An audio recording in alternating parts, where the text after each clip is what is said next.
The following podcast is recommended for mature audiences only.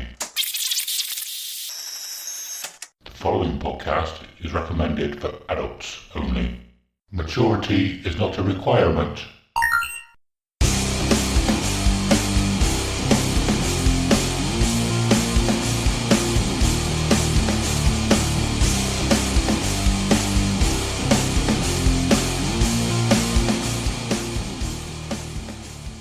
Hello and welcome to Dear Download, a podcast about Download Festival, music and the industry, and all other aspects related to rock and heavy metal. This episode is, I don't know what we're going to call it, but this episode is like a guide to everything Download related. It's getting very close to what we call our countdown to Download, where we start reviewing all of the bands playing. But we've never actually done an episode like this, I don't think. Not as far as I remember. So we're going to go through everything that you might have questions about Download. We're going to use our probably 50 odd years of experience between the three of us. I want to say 50 years. Well, I'll work it out in a minute, actually. And as we said last episode, we are once again joined by Stu. How are you doing, our boy? Hello. Thank you for having me. I'm getting introduced before Simon now. I've got my feet under the table this much that Simon's not even been introduced. He's just kind of here. Yeah, man, I'm good. Yeah, pleasure to be back and happy to bring the people Dear Downloads, download do's and do nots, tips and tricks. That's the title. Fantastic. Right there. Yeah, good idea. And as always, I am joined by Simon. How are you doing, my man? Hello, good day to you, my man. Good. How you doing? Yeah, Good. I'm right. You very well. Very well, thank you. All right. Yeah. All right. So, Yeah. Anyway, okay. So what? We're not going to skip the first. Fuck this. Fuck this intro right up now. But I don't know how much of this I'm going to leave in. I might leave a little bit in. I might cut it all out, and nobody will know how bad I have been the last minute and a half. Stu, it's been what? Maybe 4 to 6 weeks since we last spoke to you. Something along those lines. Something like that, yeah. Anything new with you? What's going on? New with me. Seem to have the most gigs I've ever booked in a very long time this year so far. So just buying gig tickets. All going well on the Trash Talking podcast. Got a new one out with Harriet and a new one to edit with That One Edgy Kid. And yeah, TikTok, Instagram, it's all going on. Oh, I've started my 100 days of download. So don't know why. I'm crazy for doing it. But I'm doing I'm doing a brand new Download Festival video every single day for 100 days in a row. And the final day will land us on the Wednesday of Download. Nice. Yeah, no, that's great. I thought it was kind of funny. It got to like day 11 and you were in the Discord going, What do I do now? Can anybody give me? But no, it's hard. It's a great idea. And I've done that with many things with the podcast. I'm sure I have a great idea, and then I'm like, how do I follow this up? How do I complete this? But I've got plans. I've got it all written down. I just thought I'd get some other guys involved. If people want to give me some hints and tips, I can always share them out on the episode that I do with them. So yeah, I just want to get other people involved. Cool. I want to say I don't remember talking about this before, so I don't think you had gotten your Aussie Black Sabbath ticket the last time we spoke. Yes, we did say. We said if you don't hear from me again, it's probably because I've jumped off a bridge because I couldn't get a ticket. I'm very happy to announce that, yeah, I managed to get 2 tickets miraculously, thanks to one of the dudes, one of our bros, Alex, is a Villa ticket holder, season ticket holder, and yeah, he was happy enough to give me his link and sorted me and my dad out. So me and my dad have both got standing tickets for Back to the Beginning. Nice. Alex, yeah. I'm sure we'll talk about that quite a lot at some point in the future, but that day is not today. Simon, how are you doing? How you doing, Simon? How you doing? How you doing? Trying to chat me up? Yeah, I don't need to. You don't need to, that's true. We shared a a hotel room not long ago. You? He doesn't need to chat me up at all. What's that? I said we shared a hotel room not long ago. You don't need to chat me up at all. We do, that's true, yeah. Other than that, anything else new with you? No, not really. But that gig was good. We probably haven't spoken about it, have we? No, we haven't. The We gig can talk about that now if you want. the self-deception gig we went to was immense. Yeah. And it was mainly, I mean, I thought they were fantastic. I loved every second of it. But my main enjoyment came from watching you enjoy the gig so much, because we were literally pretty much as close as you could possibly get to a band. This guy did not stay still the entire time. He was just moving around. And we got to meet the band. They were so cool. It was unreal. Really cool guys. Yeah. And yeah, we got the works. Meet the band, hang out with them for a while. Adam bought loads of merch. He got loads of pics. He got the full self-deception experience, which is why I just love small venues so much. When you get to see, like, you know, medium-sized bands in tiny venues, you can't beat it. It's just a great experience. Yeah. So but yeah, that was amazing when and I said, I think I said it on the vlog. I said, we were talking to them about In Me, and I was like, I won't go into that on the vlog now because I want Adam to talk about that on the podcast. Because I had some people message on YouTube saying, "Oh, In Me, what a great band! What on earth were you doing talking about them?" Yeah. So going back a little bit, that was the first time I'd ever touched a Swedish person. And listeners of the podcast know how big a thing that is for me. I haven't washed this hand since. Hang on. Well, you hugged like 2 or 3 of them, so you've touched definitely a few Swedish people now, not just one. Yeah. That was it was very cool. And like you said, we chatted for ages. The plectrums I got, I was given one of them. I don't know how, I don't know why I did it. But he was the guitarist was giving out some to start with, and I just put my hand up and did this. Hang on, I get it facing the right way. I went, and so that I just touched my finger and thumb together like a bit of a pincer at him, and I don't know why I did it, but it worked. He gave it to me. He just put it in between my finger and thumb, and I was like, yes, I love that one. The second, please, hello. I didn't notice that. I was obviously standing right behind you, but I saw you got that and get it, but I didn't see that you were doing this before. Well, the second one I got, it was a bass pick. The lights went down after the last song, and I had my eye on it because it was on the microphone stand, and I was like, I'm having that as soon as they finished. I was looking at their set list, and I was like, right, they got 2 songs left. As soon as that's over, I'm having that pick. But what we didn't realize, and I didn't hear them say, but they told you after, didn't they, that the guitarist had programmed the electronic music or whatever it was in the background, and he accidentally put another song in between the second. They were supposed to go to the last song. track, and it accidentally programmed in an extra song. So they were all standing on stage waiting for this last song to come on, and then the intro to another song came on, and they all kind of just looked around like, "Oh fuck, I guess we're playing this song then." And then afterwards they said to us that was totally unintentional, and they were all pointing at the guitar player saying, "He fucking programmed in an extra song and didn't tell anyone." It's fucking hilarious. So after I took the pick, the lights came back on, and they came back on stage, and I was like, "Oh no, I don't need this pick." I can just imagine the lights going down, and then there's just some shuffling in it. The lights come back on, and the guitar's just gone. The guitar. Adam's left the stage. Bye. See you later, guys. And then the third one I got, it was right at the end, and the guitarist was giving them out, and I held up my hand with a load of our wristbands on first, and he looked at him. He was very confused. He was like, "I'm meant to be giving you some stuff. You, what is this?" And I was like, "Take them." So he just grabs the wristbands and gives me a pick as well. And we talked to him a little bit after, but yeah, he's actually been wearing our wristband on stage, which is cool, awesome. man. That's very cool. Very cool. But yeah, so back to In Me. So I got into self-deception. I remember exactly when it was. My son was 2. We went away for his 2nd birthday, so it was November 2019.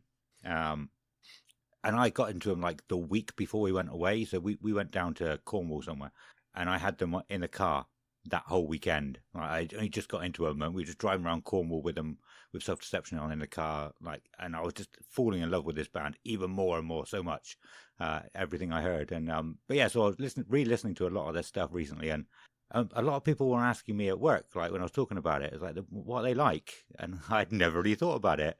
So I was trying to work it out, and the first album sounds a lot like In Me. There's a hell of a lot of In Me influence in there. And I messaged you, didn't I, Simon, and said that if I don't know how much you've listened to, I'm not going to bombard you with Self-Deception, but if you listen to anything, listen to this song because I think you'll like it. So yeah, we ended up talking to him after, like we said, and I said about that. I said, I think and the singer was like, "Dude, In Me are fucking awesome." We're like, "How the fuck do you know who In Me are?" And he was talking about like Overgrown Eden. He was talking about Butterfly. He knew like the first like 4 albums. He was talking about, and then I was like, this guy actually. It wasn't like he was just agreeing with you. He actually knew loads of In Me and liked In Me, which is insane. Yeah. Oh, but he said that that's kind of sound they were going for. So they had sort of using that as an influence. He said them and another band, but I don't think he remembered what the other band was. Yeah, I can't remember that.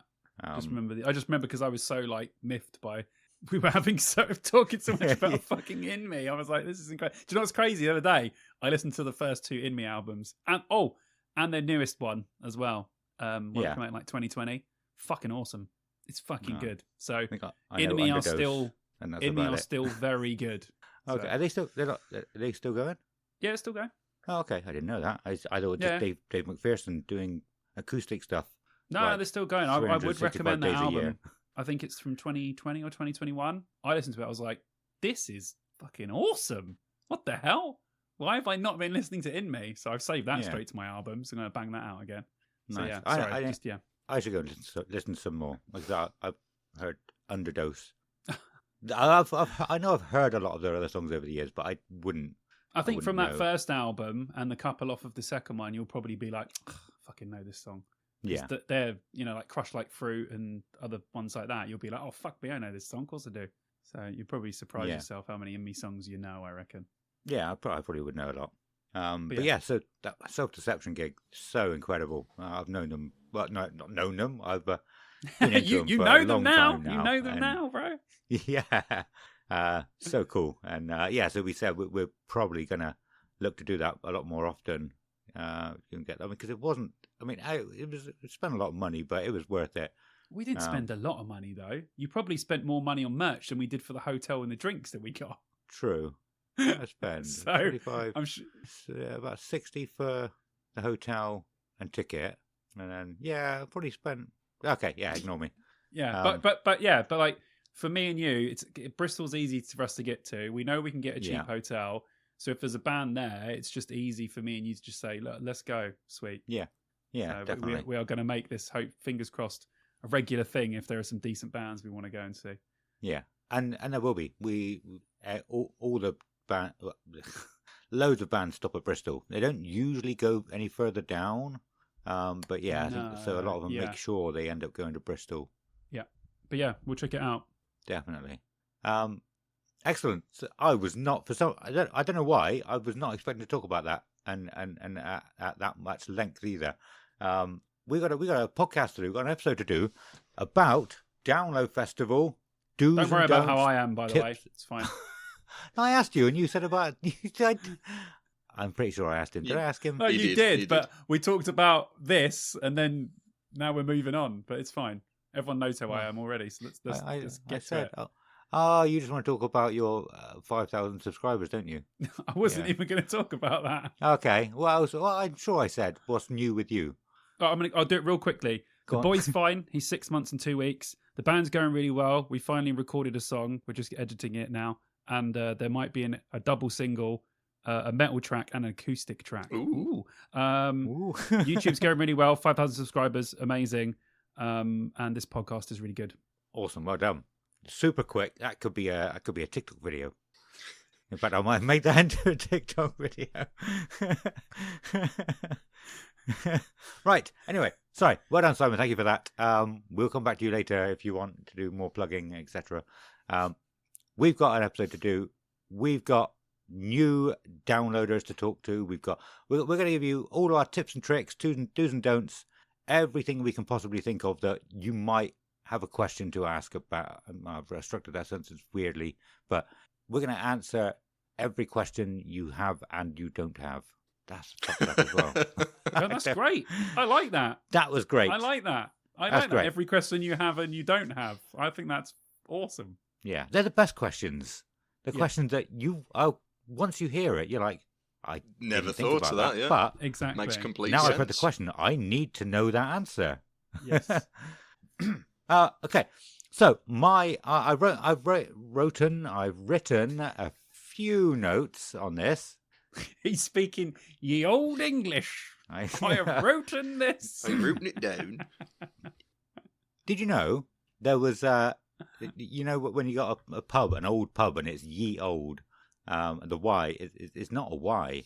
There was a letter in the old English alphabet called a thigh, I think, or thine, and it was a Y. So it is actually the old, but it's spelt with what looks like a Y. That makes a lot of sense. Yeah. Well done. Look at that. Thank you.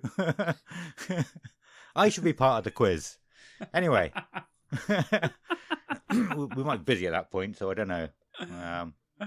Anyway, right. Anyway, okay, just quickly before we get into the meat of the episode, we just want to give a huge shout out and congratulations to Hazel from the Discord. I'm sure you've all seen her on there. Lil Hayes, I think she's underneath. Yes, she has announced that she is with child. She's a Prego-Wego, as I used to call Vicky. And she's added another family member to the Dear Download family. So big congratulations from us. And yeah, it's just great to see, people sharing their personal stuff with us. Kind of like it is really a big family, because that's not normally the sort of stuff, you'd only say to friends or whatever. And you might put it online, but to put it inside the Discord is awesome. So it just shows you the kind of connection we've all got with each other. So yeah, bloody awesome. And a massive congratulations. Yeah, massive congratulations. And I know people don't normally come up with a name until after the baby is born, but I what? I'm not sure what you're going to say. That's why I'm laughing. I just feel like I know where this is going. Say? It's either going to be some mad Swedish name or simply Adam. No, neither of them. Okay. Stu? So before we had names for our kids, I was calling them Cletus to Fetus, and Kelly absolutely hated it. But some people might like it. I suggest that, and you say, "How's little Cletus doing today?" Cletus, Christ.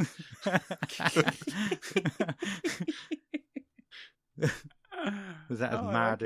Yeah. Anyway, should we talk? Go on. That's pretty redneck of you. Right. Should we talk about some hints, tips, do's, don'ts? Yes, and everything let's else talk about that, Download finally. Festival. Yeah. Excellent. Okay, so the way I've kind of structured, I've got a lot of notes towards the end. They're a bit all over the place, but the way I was structuring them to start with was in chronological order. What you would do before, during, and after download. Okay.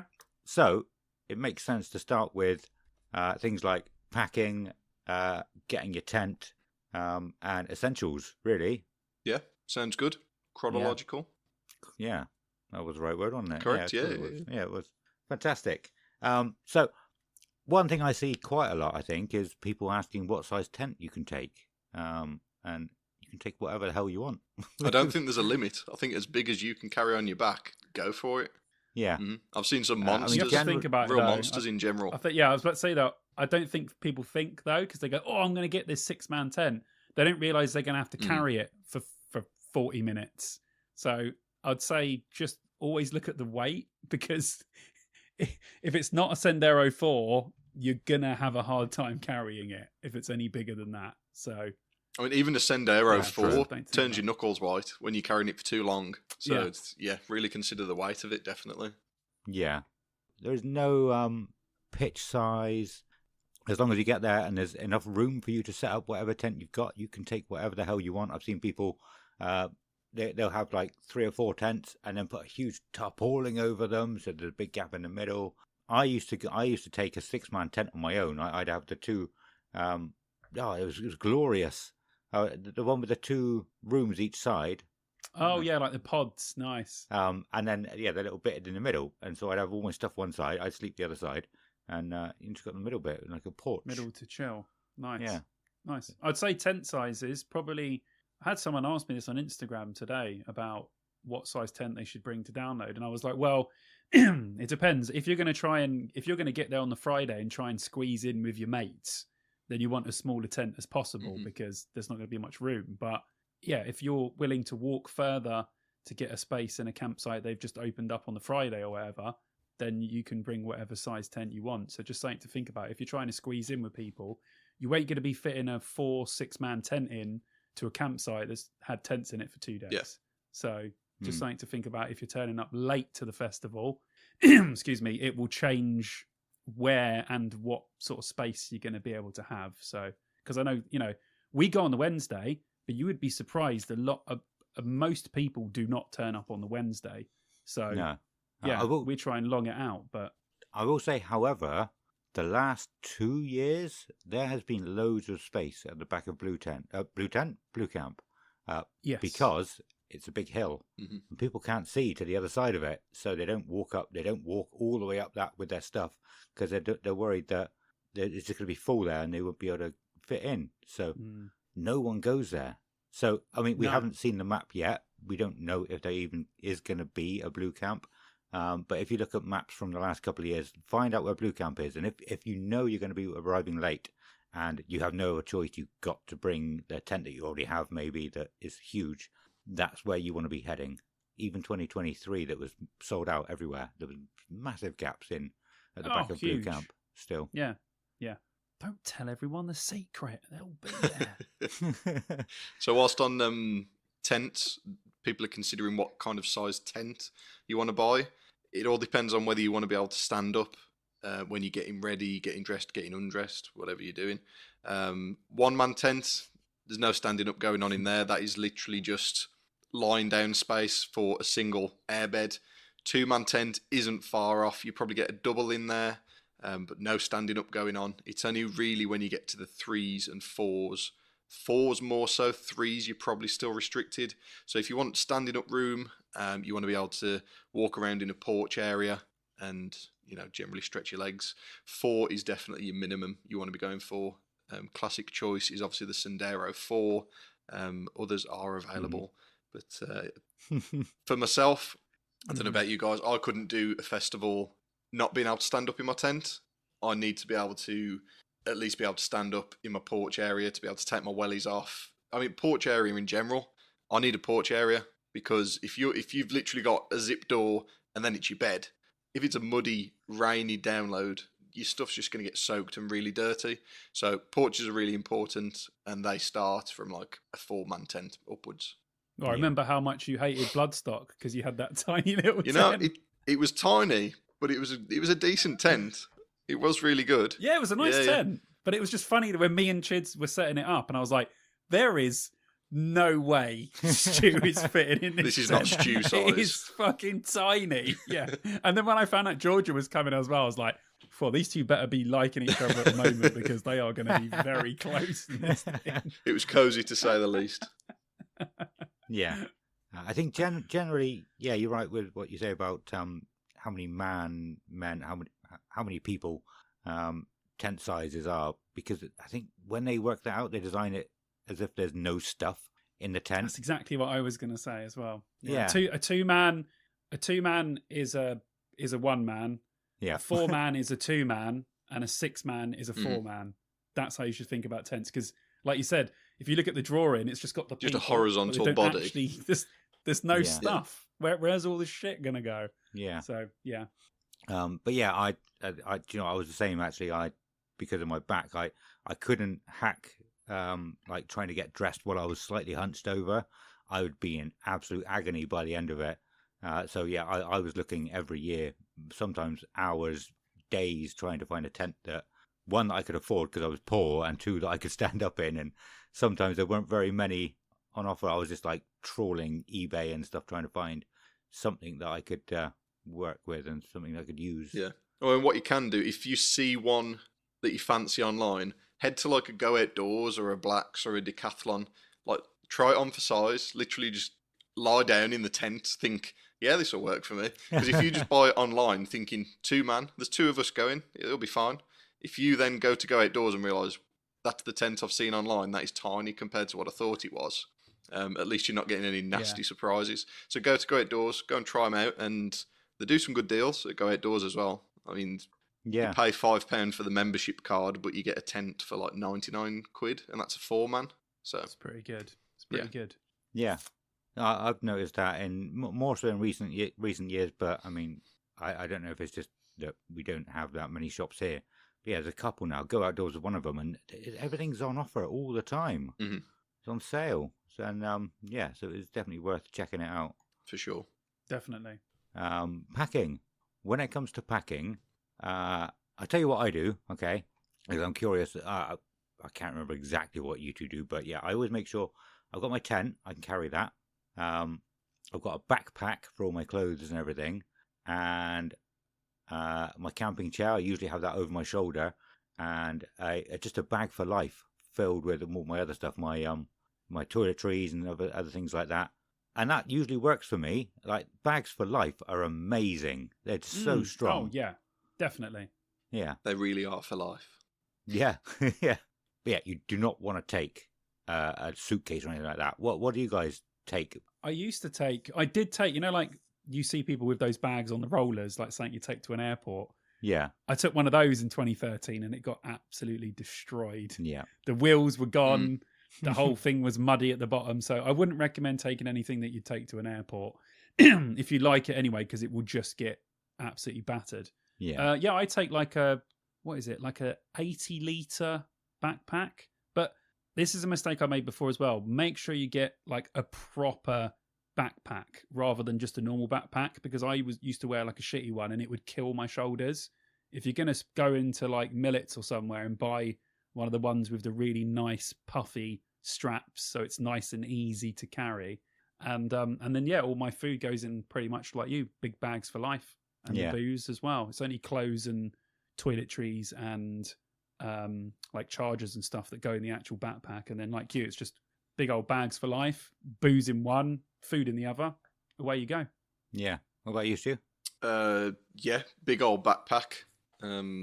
I've got Not a cheap one. Not a cheap one. Do you know my bag or?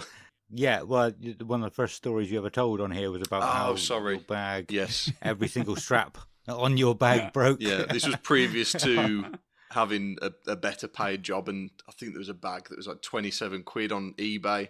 It looked the part, and it was just as we'd got to the dirt track with the terrible stones and everything. Literally threw it on one shoulder, that one snapped straight away. Oh, okay, so I'm going to have to one strap it, chuck the other shoulder on, and then that snapped as well. So at this point, it's just a sack. God. So then I thought I'm going to have to carry it with the handle that's on the top, and then that snapped straight away as well. So I literally just had a body bag that I had to like lug around with me. So yeah, don't cheap out on a bag. Don't be spending, my experience only, 27 quid is too cheap for a good quality bag. Tell me I'm wrong, but I wouldn't be buying a bag that cheap anymore. No, I think you get a good one for if they get on sale. I think my bag was like, when they had those sales, it was like 60, but it was down to like 39 quid. Oh, if it's a reputable brand, by all means, yeah. Yeah, yeah, and that band's lasted me like what 4 downloads now, 4 downloads, and it's perfect. So I think you're right, yeah. But yeah, the bag I use now, bag nerd incoming, but I use a 511 Matrix, if anyone knows what that is. Fair play. 511 is like a military brand. You're laughing at me, but I don't give a fuck. I got a nice bag, okay? It was just the way that you said it, like the make and model of like some fucking car or some shit. You're like, that is exactly how I felt the first time Simon mentioned Sendero 4. I didn't know any tent names or brands before that. Apart from Tesco 6-man tent. That's what I used to get. Yeah, it's an awesome bag. Look what happened to the Sendero as well. Fucking sellouts. Yeah, awesome bag. These guys always take the piss out of me because it's like I'm carrying another stew on my back, but it's like a one bag wonder. I don't have to do too many trips back to the car. Everything I need's in there: clothes, duvet, cushions, everything. And then same as yourselves, tent on the other hand, and then maybe a bag for life with beers in it. So yeah, first trip anyway. Don't go try and do in one trip. The amount of times I've tried to do one trip in the past, it absolutely kills you. You don't know how far you're going to be walking, so carry what's manageable and at least carry... I think you should always carry your tent and your main clothes bag as your first trip. I agree. Yeah. That's exactly what I would say. And a couple of beers to drink on the way. Something Yeah. to wet the whistle for sure. But don't go too far. Don't go setting your tent up, or even don't go drinking before you've even set your tent up, because that's my tip anyway. Because I remember the once when it was really hot. It must have been 2018 maybe, and we took a trolley. We'll probably get onto trolleys. Massive mistake. Trying to get it up the hills and the really rocky sections, and the only thing I had to hand was an Orchard Pig cider. We didn't have any waters on us, and these Orchard Pigs were something mad, like, I don't know, 5.7% ciders. So I'm severely dehydrated. So I'm necking these ciders, and it's just made everything worse. But yeah, beside the point, don't go doing one trip. It's not worth it. If you're arriving on the Wednesday or Thursday, you've got an entire day ahead of that you can go back to the car. So take your time and just look after your body. I agree. I mean, I've gone from one trip to 2 trips. I think I'm going to do 3 trips this year, if I'm perfectly honest, because Vicky ain't coming with me, which means I got to take all the stuff. Oh, okay. So I'm perfectly happy with doing 3 trips. Mm-hmm. Yeah. Because it will be 3 small trips rather than one absolutely huge one where you just kill yourself. So, I mean, later down the line, that might even turn into 4. It's just going to every year get more and more. But I'd rather do that. Do you know what I mean? You can go with someone. You can talk to them while you're going. You see some stuff. Have a few cans on the way. Like, I don't see what the big deal is about it. But some people just want to get there. They want to get all their stuff in. They don't want any more time. I've had enough time setting up, getting my stuff. And they're the people that end up having the worst afternoon because they're absolutely knackered after doing it. And eventually you'll get to the point where, I mean, because Fridays the arena opens a bit later. We'll get into that again later, but opens a bit later, so you can still do trips on Friday morning. So Wednesday, Thursday, you'll be doing lots of little trips on Friday morning, and then so Friday afternoon you have to start doing the trips back to the car with all the little bits. Spend the whole weekend. You could be like, that's what Chids does pretty much. Yeah. Chids spends his whole time going back and forth to the car. He wakes up in the morning, he's like, well, I'm done with this stuff now, so I'm going to take this back to the car, and then get some stuff that I'll require for today. And he just does that every single day, which for him has worked for the whole time he's been going to download. So can't be a bad way of doing it. Yeah, right. Essentials. I mean, there's loads and loads of stuff that we could list, but this is something that lots of people are going to be asking within the sort of 3 to 4 weeks before download anyway. Are there anything that either of you can think of that a lot of people wouldn't think of that you need to take? My really good one that I've started using since 2023, I can't festival without it anymore, is rehydration sachets and vitamin effervescent tablets. It's a great one. It's just something that I came across. I think it was someone in the Discord recommended, actually. And it's the Science in Sport tablets. Essentially, it's a tablet that you put in water, it fizzes up, and it's got all the vitamins your body needs to function properly, essentially. And what I do is, before I go and have a mental night in District X, or if we're having a heavy night at the campsite, set up a bottle with a tablet and then a rehydration sachet next to it. So when I roll into bed, I'm changed for bed, I'll neck that before I go to sleep, and in the morning you feel right as rain. This is my go-to. This is my top tip out of anything. If you do this, you're going to have a much more enjoyable weekend because you're not going to feel like death the following morning, essentially. So yeah, definitely get on those. Nice. I totally agree. I haven't done a festival for years without rehydration sachets. And I'll do it differently because I'll take it in the morning because I feel like it perks me up a bit. I'll have them in the morning as well, 100%, yeah. One of the night, one in the morning. Jesus Christ, this guy's loaded up with it. He's probably getting more vitamins at a festival than he is normally. I had some of them. I'm sure I did. I think Jacobs took some last year, and I had some of his. Oh no, I took my own as well. Maybe they were cheap ones because I didn't feel really much different after drinking them. I literally just buy the Asda's own ones. I think they are expensive just because it's an expensive product. I think they're like £6 maybe for like a box of 5. But you don't need to go and spend mad money. Just get the cheapest ones. And 5, you have to buy 2 packs obviously, so coming up at £12. But to have 2 a day you'll thank yourself for it later on. Cool. My I think one of my biggest ones is lip balm. My lips always I've go got that on my list. so Yeah, nice. yeah, they go so dry, and I'm pretty sure it was 2023 when it was really really sunny, and I went into Co-op to buy some, and they had none. I was like, how can they not have lip balm? They got everything you could want, but they didn't have lip balm, so I just had dry lips. That's the conclusion of that story. I don't know where I was going with that. I had dry lips. You should have asked the ladies. The ladies normally have lip balm. That's a good point. Yeah. You could have gone around and said, does anyone have any fucking lip balm? I'm dying. Yeah. And you could have just rubbed it on your finger and... Yeah. Sorry to burst your bubble. You could have just asked someone. Captain Hindsight. Yeah. No, that's the wrong. Anyway, I actually took some with me in 2024, but I didn't start using it early enough. They still went dry and horrible. And that also meant I couldn't partake in drinking the Dippy Donuts concoctions because I didn't want to be drinking from the same bottles as them, and I didn't have a cup with me or anything like that. We've definitely all got herpes from drinking with the Dippy Donuts because they just let anyone sip them, and we're all sipping them as well. So just be ready because we've all got it from each other. Yeah, not from me because I won't, because I hate them and I wouldn't want to potentially give. You them hate the Dippy Donuts? No, I was going to say that's a bit harsh. I hate them. I hate the cold sores I get. I get them twice a year, guaranteed. Although weather's changing at the moment. But most of my life, I've got cold sores twice a year when the weather changes. But the first very, very cold day of the year, and the first sort of really humid of the year, it just, I call them my winter lips and my summer lips, because that's just what it feels like. It's like the change of weather just makes it, turns it, changes them. Yeah. But yeah, we haven't had that one specific day where it's suddenly become colder. It's just sort of back and forth a little bit. It's weird now. Yeah.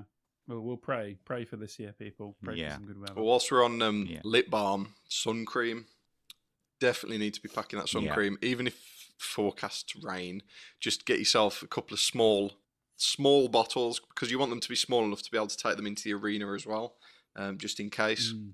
I think it was Bloodstock, not last year, previous year, and I took sun cream, but stupidly I bought, it was more like tanning oil, and I burnt really bad that one year, just like a really red forehead. And I remember Lewis as well. Lewis burnt dreadfully that year because he didn't pack any sun cream. So yeah, look after your skin as well, because definitely. I agree. Yeah, I wouldn't go any. And I'd lather. I mean, I'm pale as pale could be, so I will lather myself up, even on days when it's overcast. You'd be surprised how sunburnt you can get. So I always even just put a layer on then. But some people are much better with the sun and it doesn't really affect them as much. But I definitely in total agreement with that one. Yeah. We've actually got a comment on one of the things we put out from Michaela that says something very similar later. But yeah, one of the best things I heard only a couple of years ago from walking past people, someone sort of shouting at their friend, "You are not harder than the sun." Obviously, people are offering it around, and they've gone, "Nah, I don't want it." But it's good that people are calling other people out about that, and saying like, "You're not cool by saying no to sun cream." Just put it on. We know so much now about UV rays and skin cancer and all sorts of stuff that, you know, the amount of times at a festival back in the day I've spent in boiling hot weather with not one little bit of sun cream on me actually makes me terrified now. Yeah. So. Yeah, I do agree with that. That big ball of helium hydrogen in the sky is definitely harder than all of us. But don't be embarrassed to wear sun cream. We're more than happy to lather it up with the boys. So everyone have a squirt and rub it in. Hells yeah. Yeah. Yeah. I was going to say that my thing that I can't go without, or my tip, for me, it's Rennie's. Oh, good one. Very good. Yeah. Literally, all we always bang on about in our group of friends is, you know, going to Heartburn City and you enter Heartburn City, but you want to be able to, you want to party while you're in Heartburn City, but you want to be able to get out of Heartburn City. And for me, the only way is, you know, Rennie's or Gaviscon, whichever one. But I take at least 3, 4, sometimes even 5 before I go to bed, because I have woken up at nights at any festival where, I feel like I'm having a heart attack because the amount of acid reflux that I've got. And to be fair, I never really got it younger. It's only when I entered my 30s that heartburn started to become a thing that actually happened. I was like, what the hell is going on? Oh, this is heartburn. But I know a lot of younger people get it. It obviously depends. But yeah, I can't do a festival, and I will go through an entire pack of Rennies per festival as well. So for me, that is like a essential must, cannot. I don't know if they sell it at download. I've never tried to buy some in the co-op, but I wouldn't be surprised if they don't have it in there. So yeah. But I would say just always bring some with you. Yeah. Also, the actual Rennies are expensive enough as they are. You don't want to be paying festival prices because they probably. I don't get Rennie. I normally get the cheaper, like brand. What's it? Oh, like the home brand, like supermarket Tesco's brand. Or something. Yeah.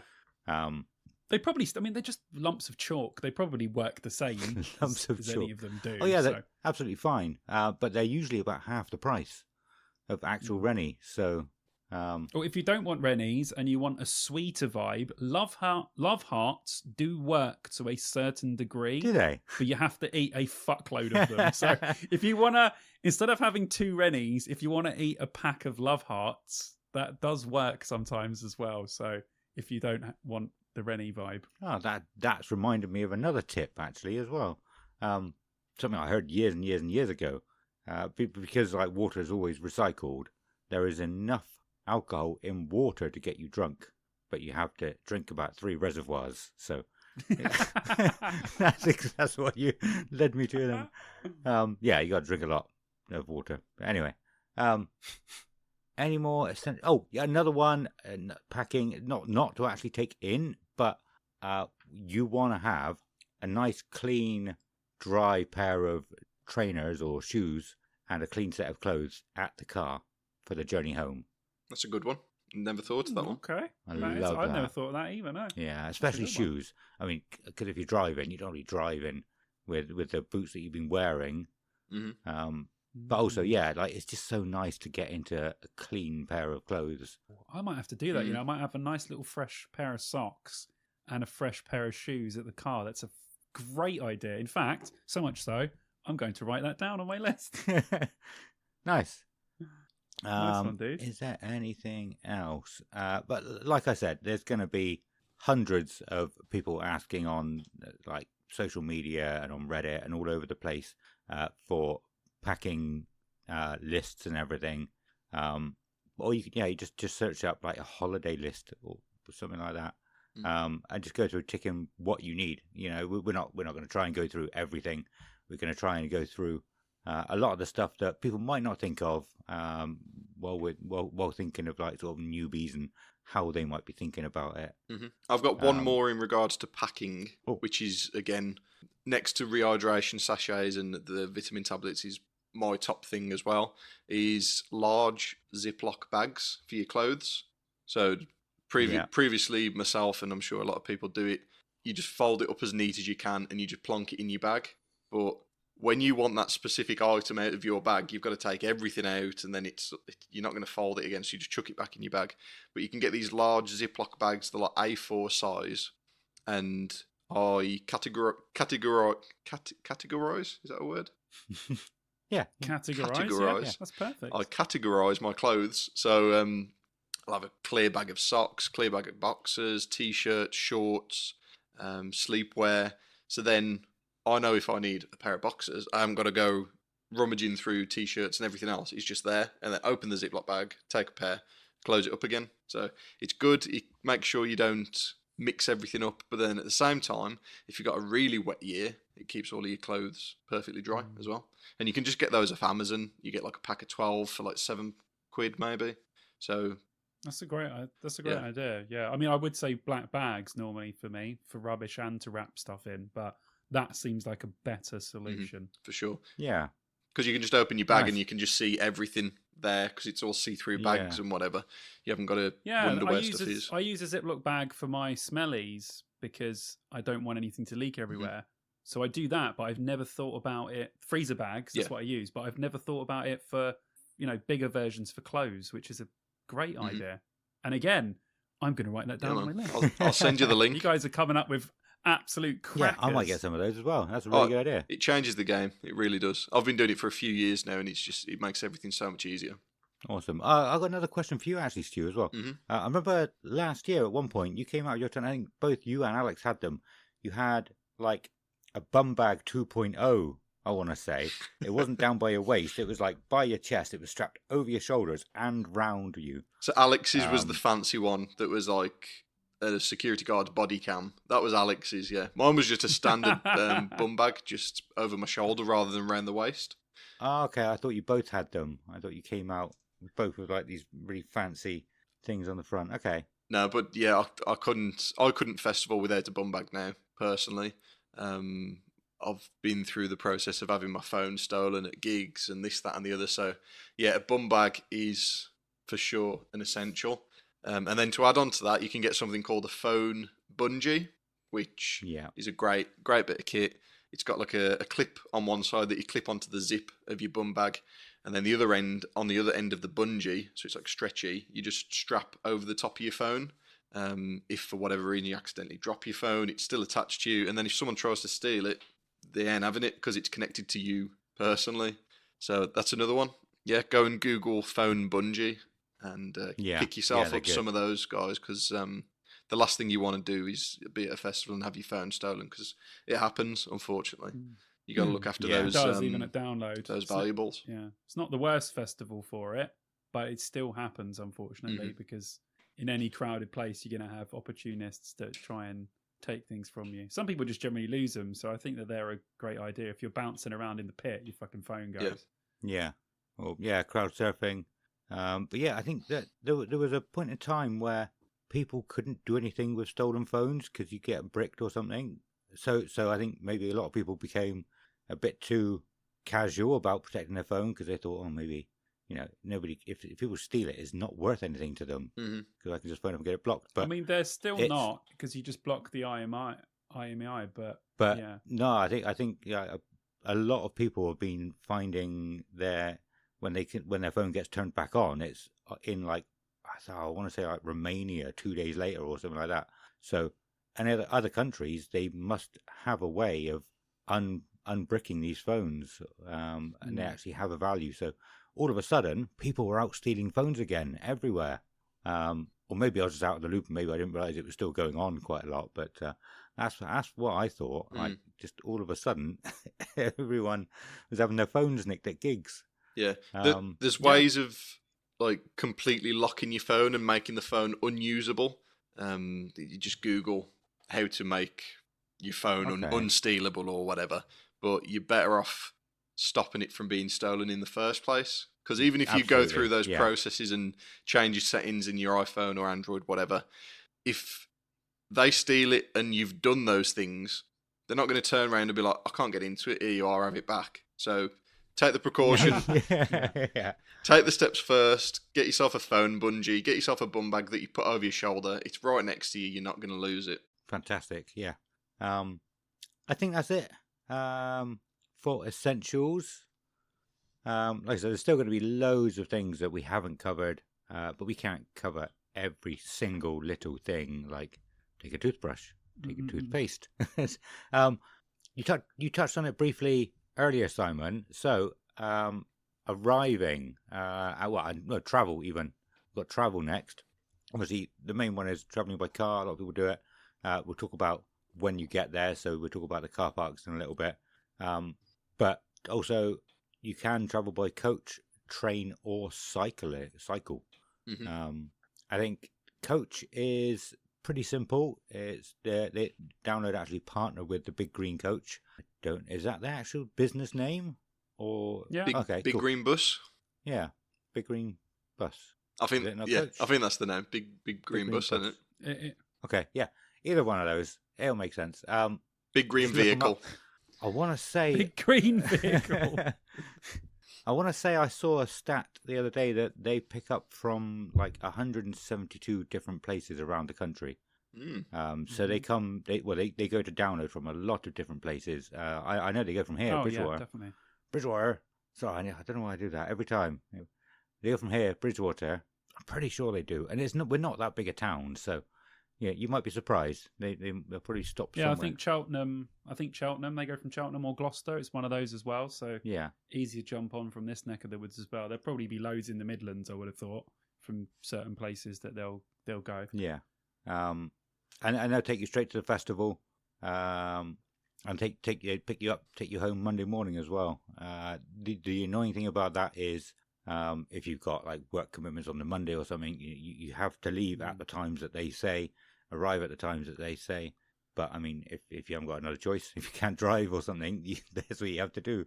But you know, I've been 3 times on the coach, and it was great every time. I thought it was resort. You obviously you can't take as much as you normally would if you had a car. But if there's a few of you going together, you can sort of spread stuff amongst you, so you all kind of have the same amount. But I actually thought that the coach was a great crack because you can get pissed up. You don't have to drive. You have a few tinnies on the coach with your mates, have a bit of a laugh, have a little bit of a sleep, depending on where you're coming from. Yeah. And then, you know, you're there before you know it. You don't have to do any driving. You don't have to concentrate. You're switched off the whole time. And then you just get off at wherever they drop you. Sometimes they drop you directly to Download. Sometimes they drop you to, well, it used to be they drop you to Derby Station and then the shuttle bus takes you from there. But most of them now go directly to Donington. So it's even easier than it was before. So, yeah, no, I thoroughly enjoyed the coach. I think it was really, really. I've been by train. I've been by train, coach, and car. So I do have a fair bit of experience. But yeah, coach is awesome. I enjoyed it. Cool. And so they obviously train. You get dropped off at Derby Station. I don't actually know how far it is or where it is. But again, there'll be shuttle buses from the station to Download. It's a big thing in that sort of local area. Everyone knows about it. It's not like you're going to turn up and there's going to be, what are you doing here? It's a local town for local people. There'll be hundreds of people doing the same thing on the same day, so you'll be fine. You'll be comfortable. It's just finding out where to look up all this information. But yeah, there'll be lots of people in the same boat as you. Well, not boat because you can't get a boat to Download, but yes. The train was. I think the train was my favourite way of getting there. Obviously, apart from driving, because you get dropped off at Derby. We went into Derby and we weren't in any rush to get to Download. We went and had breakfast. Nice. And then we knew what time the shuttle buses were coming to shuffle you from Derby to thing. I think it's about 35 minutes on the coach from there to Donington. So it's not, with the traffic and all that, it's not actually that much of a far distance. But yeah, it was great crack. We went to Wetherspoons, had breakfast, had a couple of beers, and then got on the fucking shuttle bus. It was awesome. Nice. Again, it depends on where you're coming from. Obviously, these days we were going from London, so there's a million trains out of London, so it's easy. It's probably more difficult from other places, but I think the train as well was enjoyable. If you're not in a rush to get there, and you can stop off in Derby and go for a spoons or something. Yeah, well, that sounds good. I want a spoons now. I was just thinking, breakfast of some sort. Yeah, I'm just thinking this year. Do you reckon we should just get an Uber Thursday morning, go get a spoons, and get an Uber back? Boozy breakfast. If you go anywhere, you want to go down to the little pub down the road. I can't remember what it's called. We used to go there every year on a Thursday. It was a much further walk than we remembered every single time. No, I was 10 minutes down the road. It ends up being about an hour. But yeah, it's a really cool place. There's still loads of people from Download there. So sometimes they have like big barbecues on or stuff like that. I'll be up for doing that one, yeah. Download don't like you going off site now, though, do they? Before it was like, you've got to walk to the co-op. So obviously you'd get the bus or we'd all walk to the co-op that's in the little town. Yeah.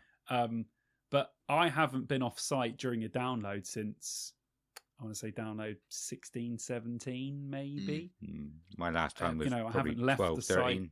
Yeah, I haven't left the site since then. There's no real reason to now. So actually, I'd kind of be up for leaving site and going somewhere exploring, seeing what it's like now. I'd actually thoroughly enjoy that. I think that would be cool. I do think an Uber would be a good idea though, because that is a longer walk. There was one year I didn't think I had quite enough alcohol, so I was like, right, there was no co-op at that point in Download either. So that I'm gonna take a walk down to the I think it was a Tesco at the time. Took a walk down to Tesco into town, and I'll just buy a crate and bring it back, and I'll be sorted for the rest of the weekend then. And I think it must have been about a 3-hour round trip, maybe a bit longer. I was gone all afternoon just walking on my own down to the shop. But it was, I loved it. It's one of my memories. It'll be, I remember that over probably a band, at least one band that year. I remember doing that, but there's probably a band from that year that I don't remember. I'm with you though. I've got some great memories of walking into that little town, walking down with everyone. Yeah, just so many. The pub, the big pub that's on the corner there, can't remember what that one's called or if it's even still there. But there was the big pub on the corner. We'd ordered a taxi because again we'd forgotten how far it was. This was probably download, I want to say 2008, 7 or 8. Yeah, and we'd ordered a taxi. The taxi turned up, and we're like, oh, where's Buzz and Adam gone or someone? We were like, fuck. They're like, they've gone into the pub. So we walked in there. They're both sitting in there with drinks. I'm like, guys, the cab's outside. You can't just go in here for a pint. We gotta go. So they were like, and then quickly get in the cab. But I have some absolute. But that's when the streets were filled with downloaders and it was rammed full of loads of people. It probably won't be that same vibe if we go in now. There'll probably be a minimal amount of people, whereas before it was everyone, wasn't it? Like, yeah. The whole streets in that little town were just filled with downloaders, but it probably won't be like that now. It goes full circle. If it's not like that now, if we start going, it will be in a couple of years' time. We're going to start a trend. The trend download don't want to happen. People going off site to get stuff. Yeah, that's cool. I'm definitely up for that now. Yeah, definitely up for it. Yeah, me too. Cool. So that's another thing we could do. So we've got to go around and look at all the locations where Download 2008 happened. Yeah. And go into the town. So because we're just going to come up with these throughout the year. But we say a lot of stuff and we never end up doing it. That's true. These two things we have to do, okay? We have to all walk around. We'll look at all of the places where Download 2008 took place. And we will go into the town. There you go. It's a decent segue as well. Because I was going to say, on your first day of arrival, whether it's the Wednesday or Thursday, go and walk around and learn where everything is, basically. Because a number of years in the past, when I very first started going, obviously, you'd get home and you'd see something on the internet. I was like, I had no idea that was there. But if you take the time to go and have that walk, obviously you set up, you don't have to do any more trips back to the car, you've had a drink. Just get together as a group and just walk around, walk through the campsites, walk through all of District X, make sure you just take all of it in, because the last thing you want to do is miss something that you wish you didn't.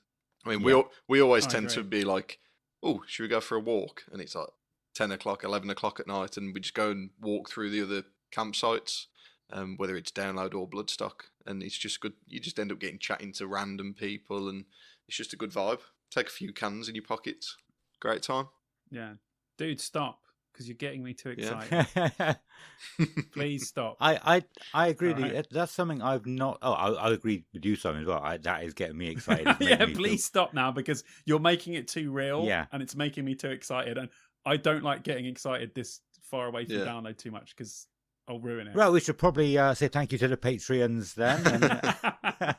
And, so there's something that I've been meaning to say on this podcast since June 2021. Fucking hell. I know, right? Has Stu made your brain remember what it is? Yeah, so it's come up twice. I'd imagine probably the only person who remembers is James, maybe Alexander. But yeah, I haven't done that little walk around for ages. And so what I used to do, I would get there, and the first thing I would do after setting my tent up, grab some beers, walk to the village, and look for a pair of sunglasses. But there was always a very specific style of sunglasses that I wanted. It had to have like blue tint at the front, and it had to have a very particular sort of rectangular kind of shape. So I would go and have a look, and all my friends would be like, "We're not going fucking sunglasses shopping again, are we?" And I do that every year, and I haven't done that for a long time. But I remember saying about that on the first episode, like, what is something you do every year? And I was going to talk about it, but I got sidetracked. And then I brought it up one more time about maybe 6 months ago, and I was like, hang on, I just remembered. I was going to say this. I'll talk about that later, but I'll tell you what I've been meaning to say since right at the beginning. And then never said it. You never said it. Well, third time lucky, we've actually got it out of you. Yeah. But yeah, so I completely agree with you, Stu. Like, I used to love doing that. It wasn't about the shopping for sunglasses. It was just having a meander around, looking at everything, and just remembering where things are. Yeah, making memories, I guess. And I loved it. Mm-hmm. It just helps in the long I'm going to run. have to write that one down as well now. So now we got 3 things we have to do at Download, okay? Yes. Okay. We have to go. Adam has to go get some sunglasses. We have to accompany him, and it has to be a very particular set. Look for the locations of Download 2008. And what was Spoon's it? breakfast. And Spoon's. Go off site, basically. I'm writing these Is down. it the hairy dog that's down the road? I don't think there's many stalls though. So the last time I went looking for sunglasses was back before they changed it around for 2019, and so you used to be able to sort of walk all the way up towards the main entrance, and you had all of the stalls on the left hand side and the right hand side, and some in the middle. Yeah. I don't remember seeing anywhere near as many as that in the village. I think a lot of Download now is less like trinket shops and whatever, is just flood the place with food vendors. Yeah. If you remember in the District X last year, if you're walking from Blue Camp towards the doghouse, the only kind of vendors there were really were just a few on the left hand side, just next to the doghouse. Everything else on the right side and central was purely food vendors. Yeah. Well, we'll try and find them. If not, I mean, there are Well, obviously the vendors within the arena. There were quite a lot last year. Probably more of those vendors in the arena now than the village, which is I think so. weird thing. Yeah. But they're probably trying to target the day people as more than the campers, because we probably bought more stuff. Where if you're going for the day, you might go, "Oh my god, I forgot my sunglasses," and then have to go and buy sunglasses. Yeah, So. would it make sense? I would imagine the food vendors make more money, and they make Download Festival more money if there's more of them. And the sort of general trinket vendors, they probably make more money in the arena as well. Yeah, probably. From people going there from the day tickets as well. I don't know, being there the extra couple of days in the, it could be, I'm not sure. If you work for one of these places, let us know. Write in and let us know. Would you want to know what I do every year at Download Festival? Tell us in 2.5 years. Go on. Yeah, go on. You have to wait. Tell us in 2027. So, someone changed the right? subject, so we'll leave everyone hanging again. Go on, ask me what I do every year at Download Festival. What do you do every year at Download Festival? I attend the Dear Download meetup. Hey. Thank you. Do you want to introduce the Dear Download meetup? One of you? Tell the people what they're missing. Yeah. Oh, they're missing everything. Everything. Yeah, go on then, Simon. They're missing pretty much the best part of my weekend for the last 2 years. It's a great time. Yeah. It yeah. really Well, is. okay. If you're new listening to this and you don't know, we do a Dear Download meetup every year. So we try and get everyone from the Discord to meet up, and it normally ends up pretty wild. Last year's involved Chids with a donut over his head, downing some sort of liqueur that he'd been given inside it was great. It was great fun. It was really, really, really good. Both years have been fantastic. Unfortunately, I feel like the weather was a bit of a downer in last year's, but that was my favourite day. Mm-hmm. That was, for me, that whole day of drinking with everyone in the day, seeing loads of people that I hadn't seen in ages, with you lot, everyone in that tent. I have so many amazing memories from last year from that day. Better than any of the band days. It was awesome. Mm-hmm. Yeah. I think I remember towards the end of that, I was like, nobody's taking pictures. So I was just walking around the outsides of everybody, just trying to get pictures of every single person that came in. Oh yeah, I remember you gave me your camera and you're like, go over there and take a photo. I was like, what? So, taking some photos. I was like, what the fuck am I doing? I remember, it's just come back to me now. There's a guy that I'd spoke to who'd commented on my YouTube and whatever. I'm really sorry, I forget your last name, but his first name was Frank, and I was obviously pissed as a fart at this stage. And he came over and introduced himself as Frank and his second name. I was like, say it again. He says, I'm Frank. And I was like, but you're not even fat, thinking it was the fat Frank.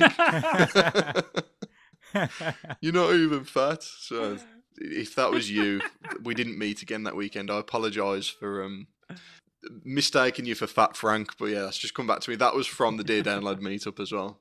Yeah. Nice. Yeah. Yeah. Well, fingers crossed the weather is better this year, so we can get everyone together on an outs. Because that one, we were inside and we kind of got shooed out for them to do the silent disco, and then we were like, oh, now everyone's sort of dissipated a little bit and gone their own way. So the one before, I mean, we were together until it got dark because we were all in the same place outside. So fingers crossed it's better weather and we can do another outside meet and we can sort of just chill for the entire. I mean, we didn't say put a time limit on it. We just ended up talking to everyone for like 4 hours or something it was. Yeah. Well, some of them ended up back at our camp, which I did not remember until I saw pictures of it. Yeah. But yeah, so if anybody's curious, we normally hold it on the Thursday afternoon. Last year we had to do our live show on the RIP stage at 3, I think it was, wasn't it? 3 to about 4. So then, we did it after that from about 6 o'clock. So yeah, it should be around about the same time probably this year. About 6 p.m. Thursday afternoon. It'll be somewhere. We'll put it out on the Discord. But yeah, it was so cool. Such a really cool thing to do and to meet everybody that we talk to all the time in the Discord and meet some people that, maybe don't necessarily talk much in the Discord. But no, it is great. It's one of the things I'm looking forward to the most. Yeah, for sure. Out of the whole festival this year. I literally cannot wait. And we need to remember to get a group photo this time. Yeah. I know it was a bit harder in the tent, but we should have just said, right, just everyone come here. We'll just get one big group photo. And then, we can all stay, go, do whatever the fuck you want to do. But we really need to remember to get that group photo this time. I think this time maybe someone all just shift from there to the doghouse and just see the night through. Yes. Instead of all like kind of I suppose we should just say, everyone go back. Yeah, everyone go back, reload, and then we'll all meet at the doghouse, and then we'll all rave together for the rest of the night. Sounds good. But someone out of us 3 has to have their head screwed on enough to remember to take a group photo, okay? Yeah. One of us has to remember. Cool. Joe, I had an idea a little while back of, I must have got it from somewhere. I thought it was a unique idea. I thought nobody else had ever done it before. Of just holding a thing where like we'll take a picture and then get in the picture, and then the next person gets another picture and then gets in it for somebody else to take, and just see how big we could make the group. Okay, that's cool. I like that. But I'm pretty sure I saw somebody posting in the Slam Dunk thing about that. So I must have seen it, and it was a subconscious thing that I thought, let's do this. I've had this great idea. But yeah, it's been done already. But I think it's still a good idea. We couldn't even take one picture, so how are we doing that? Yeah, I took loads of pictures. Take one of everyone, just one photo. Yeah, but you could then like try and trace it back. You get like, okay, so I got the first one. Who took the second picture? So I need to find online the person who's got the one with only 3 of us or something, and then we need the 4th one and have it kind of like the Futurama thing where they're trying to find the missing link, and they end up with like you might not know what I'm talking about. People listening might know the missing link of like cavemen and Neanderthals and stuff like that. And like, yeah, but what about this one? That one was the, and it just goes on and on and on trying to find it. That's what it will be like. Yeah. Yes, cool. We just hijacked the episode. Hijacked it to talk about us a little bit more. Good stuff. Excellent. And there's been so many times I thought we were going to go into Fat Franks, go end up talking about Fat Franks, and we've just not quite got there yet. And so we'll come back. I'm sure we will. It will. It'll come. It'll come. So yeah, Simon, you said earlier a little bit briefly about arriving Wednesday or Thursday or Friday, because unfortunately some people can't get there the first thing on Wednesday morning, like a lot of us do. The main thing I was going to say about that was that don't worry, there'll be spaces. If you have friends that are going up earlier, try and convince them to take your tents and set it up, or at least peg it down. No, set it up, because if you peg it down and it rains, it might get inside it. That would be crap. But if not, there will be space. You'll be able to find space. Don't worry. Mm-hmm. I will just say for that, I will say that, like Adam said, give them your tent to set up, because in the busier campsites, you cannot save space. It's very difficult to save a space, especially over till the next day for your mates to camp in, because all the space is fair game. It's as simple as that. So Yeah. I would say, yeah, if you're going to go a day later, make sure you give your tent to someone who's going to definitely have a space next to him. Otherwise, you might not be able to camp in the space that you want to, and you might be a little bit further afield and away from your friends. Mm-hmm. And Yeah. if you're that friend that has been asked to set up the tent, just be a good friend and just do it for them, because it's just the nice thing to do, isn't it? I've had exactly, yeah. Before, I've got a great segue. Yeah, go on. Well, like what I did for my friend is I went to a certain provider, shall we say, of tents and other things, Slim Jim, and was didn't it? realise that the guy somehow the guy somehow had managed to get every single thing they had in there. I didn't realise and had to carry it back. But be a nice friend, and you can get all of these things from a place called Fat Frank's, I believe. ooh, funny you mention that. I was going to say, this certain friend that you did this for probably didn't expect you to pick up everything, and that friend probably just wanted you to pick up the tent, to be honest. That's only what I can assume, anyway. They also assumed that I was Stu. They were like, "Are you Stu?" I was like, Yep. "Yeah." They're like, "All right, let's just give you all of this stuff that's probably worth quite a bit of money."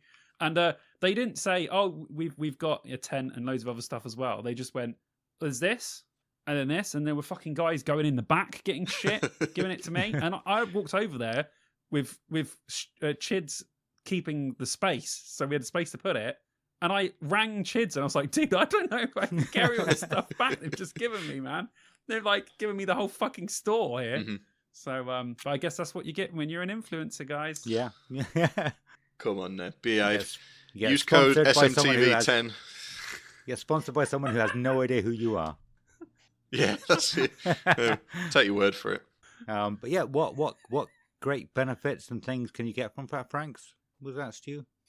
So if you incredible company, Fat Frank's, always there when you need them, 24/7 on site.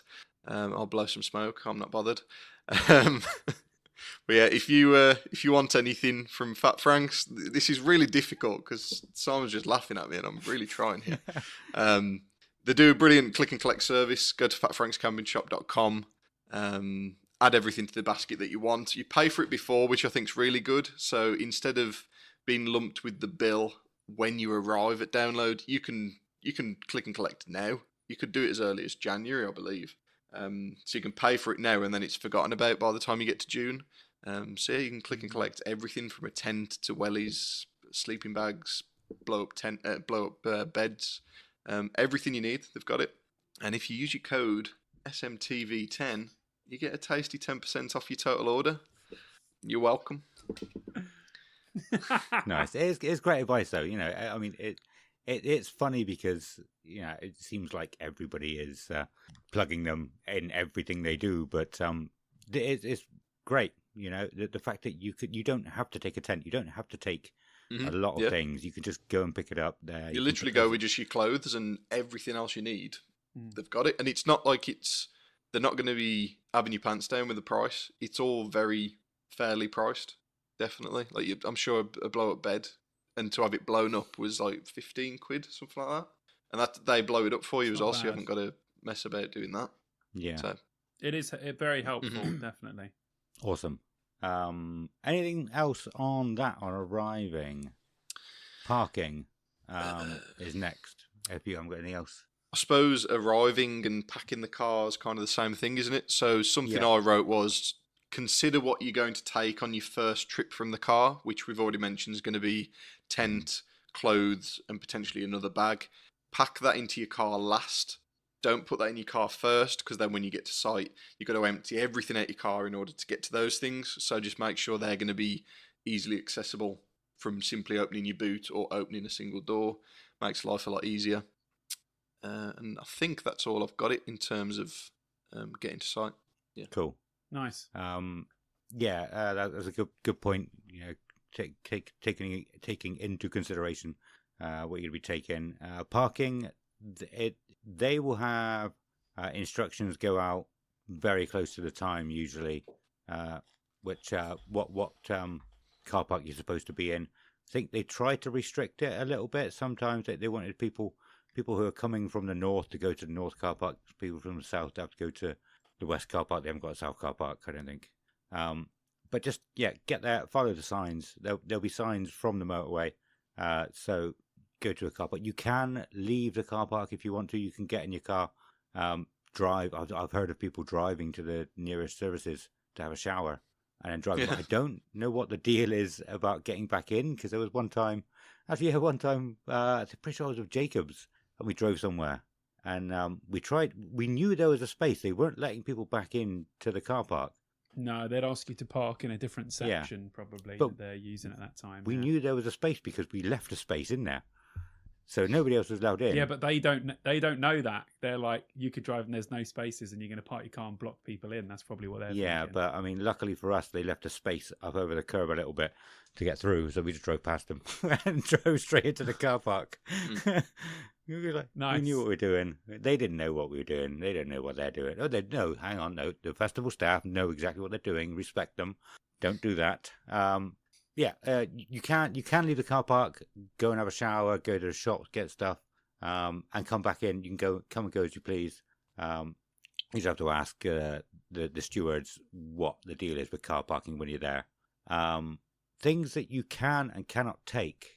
So you cannot take glass bottles into the campsite. You can take cans. You can take bottles, plastic bottles. If you plan to take any spirits, then you should decant them into some plastic bottles. Best thing to do is you can buy, I don't know how cheap you can buy them now, like 2 litre bottles of water for probably something like 19 pence. Or am I thinking of like 2005's Lidl's and not 2020? Yeah, bro, you're thinking of a long time ago, dude. Okay, long time ago. 9p beans. Yeah. And, None of that shit exists anymore. No. Okay. Get a cheap bottle of water. Empty the bottle before you go, unless you want to drink it on the way. But you don't want to be carrying a full 2 litre bottle of water when you don't need the water that's inside it. And then decant it when you're there, or decant it before you go. Make sure you label everything up. Things like deodorant, spray deodorant, we're not supposed to take, as far as I'm aware. Most people do it anyway. But if it gets caught, it gets taken off of you, basically. I don't know. They probably have spray deodorant in the co-op, don't they? I would imagine that. I bet they do. Yeah, I mean, I don't know why you wouldn't be able to take deodorant these days. I'd understand in the days when everyone was setting fires and throwing them on, but those days are long gone now. So I don't really see why you wouldn't be able to bring a deodorant can in. Okay. I mean, I've gone with a giant bottle of like Tresemme hairspray before, and they've never taken that off me. But it's not like I've got it in an open bag. They're probably looking at it if they're looking for stuff, but I suppose that's not what they're looking for when they go into a bag. They're not going, oh my God, we have to look for all the deodorant. So that's a good if they point. see it, they might take it. Maybe I'm wrong on that. Maybe they become a bit more lenient with deodorant. Now this year, everyone's deodorant's going to be taken. But glass bottles are definitely a no if you got like spray for like eau de toilette or whatever it is. Oh, is that what do you call that? I just call it spray, but that's not very descriptive to the people listening. Yeah, I would just, I don't know, I wouldn't refer to it for any particular thing. Those that are in glass bottles, they'll probably take them off of you. I don't know the deal when it comes to cooking stoves. Well, anything that isn't solid fuel is a no-go. Obviously, you can get some liquid fuels. I think it's called like dragon gel or something like that. So the gels and solid fuels are allowed. So that's like your small white blocks that you light on fire and whatever. Anything gas is strictly prohibited. But what did you use last year? Don't ask, don't tell. No, that I probably won't put that in. I thought it was funny. I thought it was a good guess. I saw that coming as soon as I mentioned it. You're talking to two people that both always bring gas stoves with them, so we're the bad boys. We definitely shouldn't be promoting that we bring bad boys.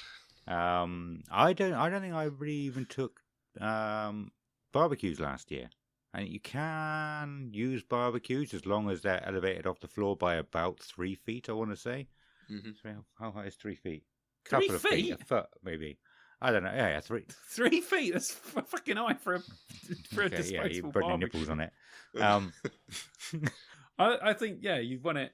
Yeah, I don't know how far they won it, but they'd probably tell you a foot off the floor would be acceptable. But then you're like, well, how is that possible?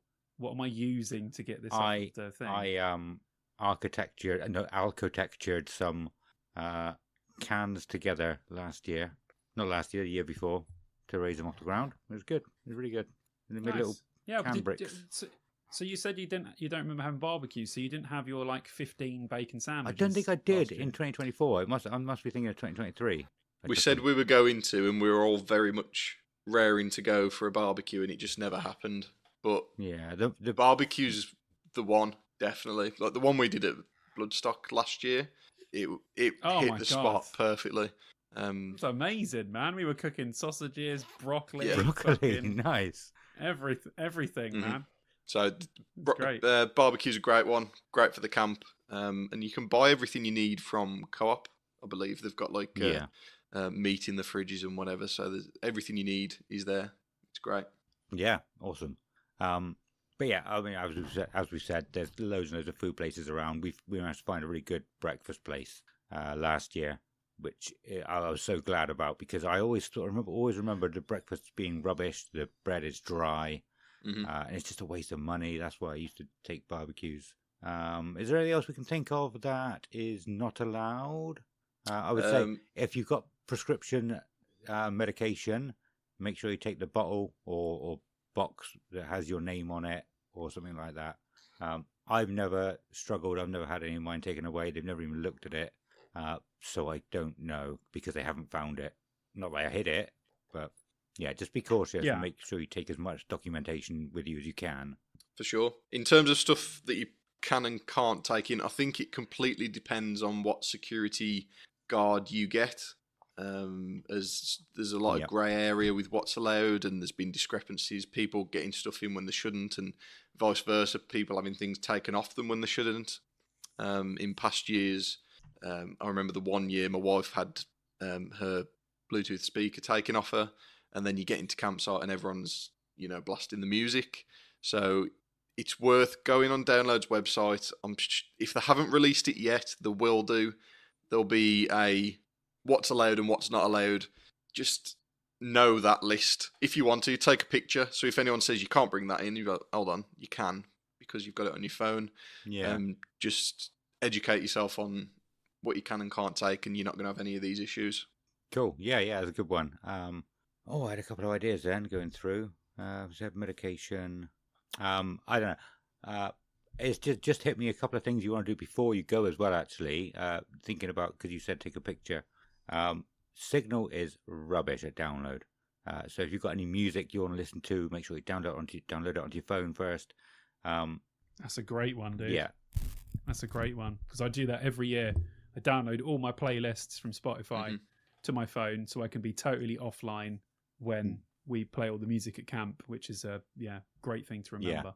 Yeah. There's another thing. So some people might struggle to find their tent. I completely understand. We know the site quite well now, so we know where we are. But for somebody new, they might walk around a couple of fields and then they'll be like, "Where the hell am I? I have no idea how to get back to even the campsite." But I've heard that What 3 Words works quite well. When I tried it, it didn't work quite well. But I think they've changed how it works. It doesn't use your signal, the data signal anymore. It actually uses satellites, so something different now. So it works when you don't have signal quite well.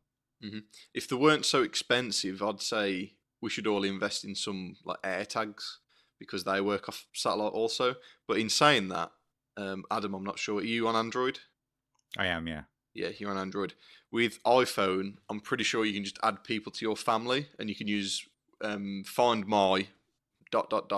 and we can all just see each other where we are on the map and whatever. Yeah, you know exactly where they are. I think that's something we need to consider, because when you're out in the arena or even District X at night and you can't get signal to ring anyone, and you're just like, oh, that's the end of my night. Whereas if you go on Find My and it's like Find My Simon, I'll be able to find exactly where you are, and you can stop avoiding me.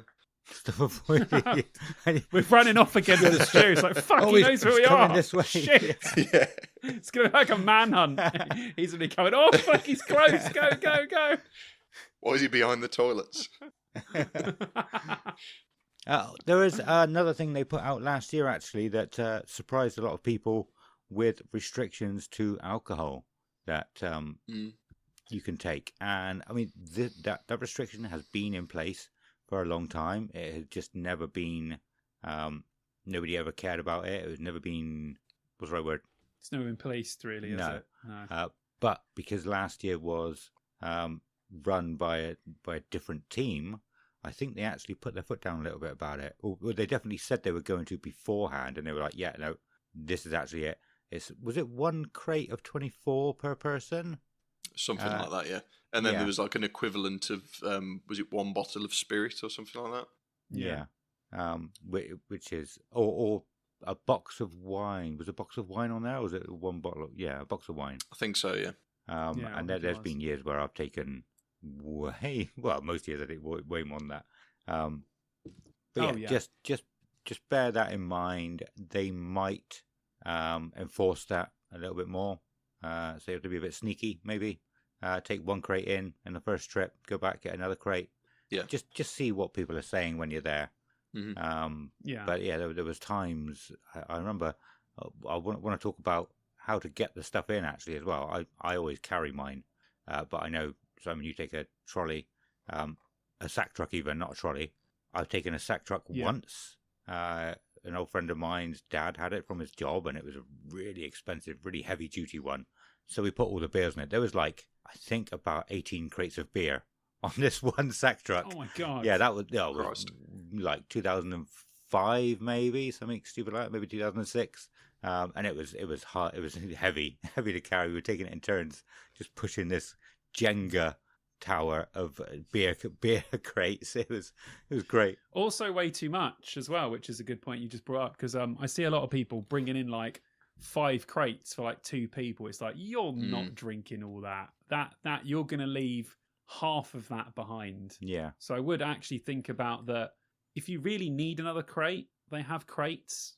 At the co-op, they're not really very much more expensive than what you would pay at the shop. So I would say bring for what you actually think you're going to drink. And if you do end up getting through it, which probably won't happen, you can just pop to the co-op and get another crate. So yeah, don't overload. You see people coming in sometimes, don't they? And you're stacks, and you're like, they're never drinking that alcohol. And it's always evident on the final day when all the tents are gone and there's hundreds of unopened cans of beer and ciders lying about. And you mentioned co-op. I'm pretty sure co-op beers are chilled as well. So what would you prefer? Break your back carrying all those beers and having a warm one on Saturday morning, or nip to the co-op and have a nice cold one? Yeah. Makes sense to me. Whoa, are we working for fucking co-op? Is that what we're doing? Because we seem to be promoting it a lot. Funny you should mention that. Dear Download 10. No, get the app. Get the co-op app. If you use Dear Download 10 at the co-op, you get 0% off your bill. So you get a funny look and a question. But yeah, you're right. Adam's just saying, download the co-op app, because it works at download as well. You get co-op. I don't know what they'd call it, like co-op family prices. You still get that at download. So meal deals. That's it, yeah. Maybe it's all, E. coli. It's the only reason I've got it on my phone. E. coli. You never know. Let's not go there yet. No. Awesome. Yeah, like I said, co-op's great for everything. Fat Frank's is great for everything. I'm going to put your little thing in there again. But yeah, go back a little bit. So yeah, I don't ever like a trolley. I've tried it, and you see it download is where trolleys go to die. It is a graveyard for trolleys, because I feel like, I mean, I know, Simon, you probably don't overload it, but I feel like so many people overload it because they think they can carry, or they can drag it, pull it all, because the trolley will take the weight, and then 5 minutes down the road the trolley is broken, and then they've got way too much that they can carry.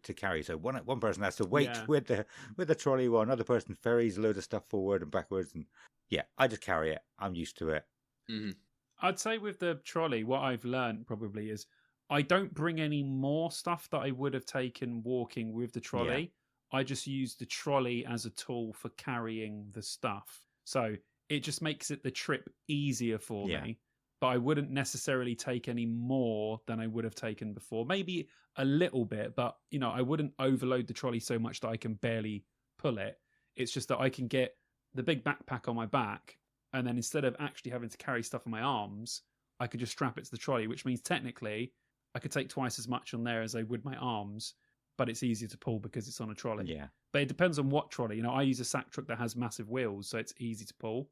But the smaller the wheels on whatever you're pulling, the harder it's going to be for you to actually get it. So with trolleys, I would recommend getting one personally, but I would recommend the biggest wheels possible. Yeah. If the wheels are, smaller, actually, they need to be bigger than like, a skateboard truck wheel, for instance. Like that's far too small for any wheel. So you have to like almost double that size of like a skate truck. And then that's the kind of wheels that will get you through the festival. If you go for one of these shitty little ones that you get from like Tesco's with tiny wheels, it is not going to last. And if it's wet, forget about it. You ain't going nowhere. They just turn into a sledge, don't they? They just gather all the mud. You end up just dragging it rather than, you're not pulling it because you're not pulling anything. You're just dragging it along the floor. So yeah, that with trolleys, I think they're good, but it depends on what one you get. The amount of people I saw last year with trolleys with wheels just absolutely caked with mud, and they were just trying to pick it all out with tent pegs, and to no avail. But yeah, like a good trolley. I don't think you should put any faith in a trolley that you've paid less than, it's going to sound ridiculous, £150. I think that's like it sounds ridiculous, but I think that's really the standard and quality of trolley that you can really put faith in. And wheels, inflatable wheels, if it's got solid plastic wheels, I don't think it's happening. It needs to be an absolute unit. It really does. Alex, our friend, he bought one and he spent a good amount of money on it, and it was a tank. It was great. But just think about what you're doing before you do it, because it's just going to be horrid when that wheel snaps off and you've got to, as Adam says, ferry backwards and forwards. Yeah. The best looking ones I've ever seen, actually, or the strongest ones I feel like I've seen are fishing trolleys, and they're kind of like wheelbarrows, but they seem to have a flat top. And I've seen a few people with them, and they look strong and they look good. I have no idea how much they would be, but yeah, they just look like they would work. But speaking of wheelbarrows as well, there is a company that will usually be outside of quite close to the car park. You can hire one of their, I don't know what they're called. They're basically wheelbarrows, but with tarpaulin underneath instead of the metal bit. But they look really strong. I've never used one at there. I've always bought my own. I think I'll say about wheelbarrows is never bring an actual wheelbarrow. The worst thing I've ever done. R.I.P. your shoulders. That's all I'm going to say. Me and Alex Perkins nearly killed ourselves carrying that wheelbarrow. Really? Yeah. Never again. Probably have like traps like Triple H by the end of the weekend. We were just literally like, we both for about 2 hours afterwards couldn't just do that because our shoulders were so tight from carrying all of that weight. So yeah, I don't recommend an actual wheelbarrow. Mm-hmm. The best thing I ever used was the roof of a gazebo. It's good. Like a sledge. Yeah, well, kind of. It was leaving the festival on the Monday morning. It was me and a friend of mine, Jacob. We had way too much stuff, probably loads of beer still. We were like, how are we going to carry this? I looked around. Well, nobody's taking the gazebo home, and that bit looks kind of like sack-like. So we trying to pull it. He had two of the legs. I had two of the legs, not the poles. It's just the fabric bit. Yeah. It worked for a little while. It was cool. People looked up to us and went, that's cool. Using gazebo to sort of drag your stuff. But I think thinking back to it, I think I actually had a suitcase that year. I think I did. That's probably why we were doing it, because the suitcase was shit. Mm-hmm. Yeah. Anyway, yeah, that got quite heavy. Moving on. So we've said... Sorry, was there any more, either of you? No? Nope, don't think so. Choosing a campsite is the next thing I've got there. So there are a lot of different campsites If you paid for ROP, then you can't choose. I think you just basically get Boo. where you Boo. are told. But so there are again, we haven't seen the map yet, but there is a camp loaner if you're going on your own. It's not an official thing. It's something set up by a load of fans, basically. You probably be able to find online on one of the Facebook groups. You'd probably be able to find on one of the Facebook groups where to find it. Just ask around.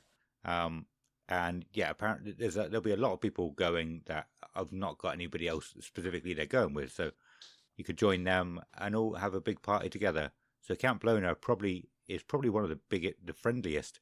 Oh yeah, I mean, I think Yeah. from Chids's like when he went, he said that was one of the best downloads he's ever had, just through the people that he met in Camp Loner. So I think if you are going to go by yourself, it's that's awesome. I would love to do that, but I've got too many friends now. Got too many friends. I'd love to just ignore you all and go and stay in Camp Loner, but I can't do that.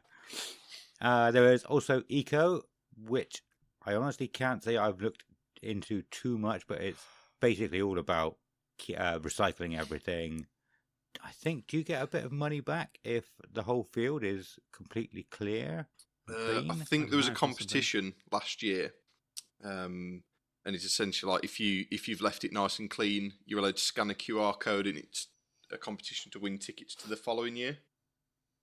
Mm-hmm. Okay, cool. And I think don't they usually have like nice sort of forest themed toilets, or so the toilets are that... compostable toilets. If you've been to Bloodstock, it's essentially what Bloodstock use within every campsite.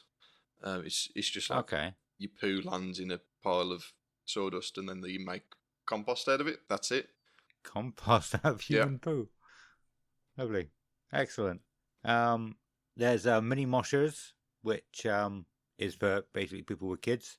And it's completely fenced off as well, which we didn't know until I think it was either last year or the year before, which was good. You know, you obviously don't want your kids running off and getting lost in a load of tents. So it's fenced off. And they got security as well, which is good because obviously my sister and my nephew stayed in mini moshers last year, and she said it was awesome. It was really good in there. It's really good family vibe in there, but everyone was still partying. All the dads were on the beers and that.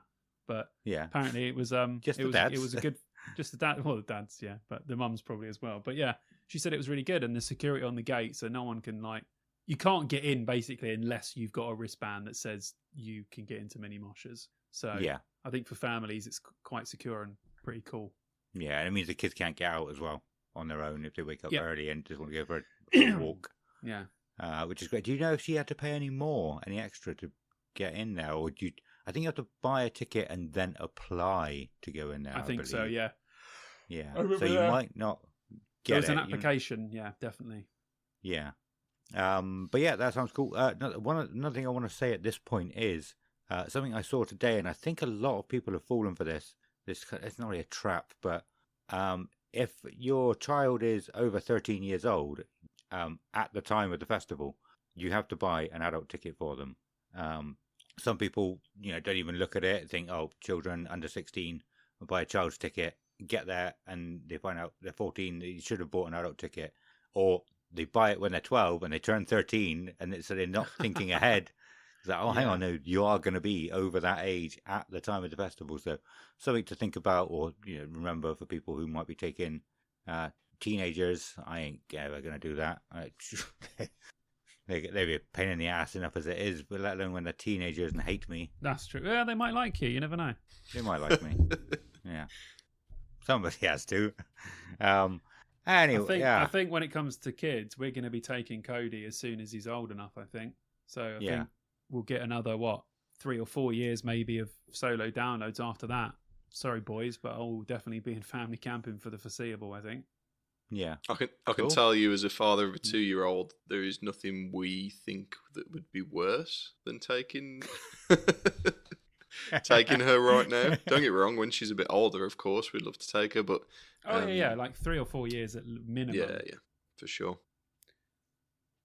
Yeah, cool. There's mini moshers. There's Camping Plus. don't really know much about Camping Plus either. I think Camping Plus just brings nicer toilets, showers. Yeah, I'm not massively clued up. It's not something I've done. Pre-pitch tents as well. I think you can pay for in Camping Plus. So you can buy a plot and they'll pre-pitch it for you and stuff like that. Yeah, ready to rock. They have similar stuff at Trees and Bloodstock and all the rest of them. But I think it's just a version of that. But like I said, I think you get access to nicer. You probably won't have to queue for the showers that much. Nicer toilets. But I have heard plenty of people saying that they had to queue for toilets longer than they have done in the past at General, for whatever reason. So it's just something to consider if you have bought that ticket. That don't be surprised if you have to queue for a long time to use these facilities. You might have nicer facilities, but you may have to queue for longer. This is just talking from what I've seen people comment online. This isn't like a personal experience. Yeah, okay. And it is a bit more expensive. I don't know how much. I think when they first introduced it in 2023, could be when they a few years ago, it was about £100 more than your general camping ticket. And I heard a lot of people saying it wasn't worth that extra £100. I don't know whether that's gone up. I don't know whether the quality of Camping Plus has gone up. So yeah, I don't know. Do you see the Download Family email? It's just a newsletter that they post out with just news on what's happening. It says District X reimagined, guest area makeover, more walkways, more food offerings, new destination bars, upgraded toilets, more screens, group camping, and there's an RIP light. So it's like they say it's budget, but James has bought a ticket today. Oh, cool. And he's paid more than Sean has, and he's actually doing Sleepy Hollow, so I don't know what makes it RIP light. Yeah, well, it'd be interesting to see how much you actually get from that, if it's worth it. You need to do it, so then you can compare RIP with RIP light. I'd love to have £690 spare, to be honest. Because they brought back that pitched thing, didn't they? That you yes, pay the for. the group pitch. Yeah, which is ridiculous. They announced it for Reading last year, and they quietly announced it for Download, and then they took both of them back, and they never actually went ahead with them. But they've put it on there this year. I never realised you're actually paying for a pitch. I thought you just kind of bought a group of tickets costing the same amount it would normally if you bought them individually. But I didn't realise you have to buy your ticket and then pay for a pitch as well, which is like 600 quid for a pitch, not including your ticket. Oh. 10 by 10 was 550 something odd. Simon, we had to write down that as well. Actually, we need to go and have a look at these and see, one, if they look any good, and two, if anybody's actually used them. It'd be interesting to see. I mean, but that's for all of us as well. Not just because Simon's writing stuff down. But yeah, it'd be interesting to go on like Saturday morning to see that not a single person has taken them up with that. It's just a weird thing to do, whether it's like a first timer, a group of first timers will be like, we want to camp together, and we've heard that it's incredibly difficult to camp together, so we need to pay this £500 odd just to be together. That's the only instance I can imagine anyone paying for it. Yeah.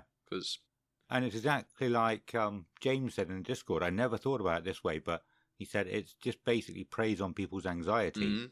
People like us know that there'll be space, we'll be fine, we don't have to pay that. People who are anxious about it will go, I'm going to pay extra money to make sure I get with my friends because I don't know what I'll do without them.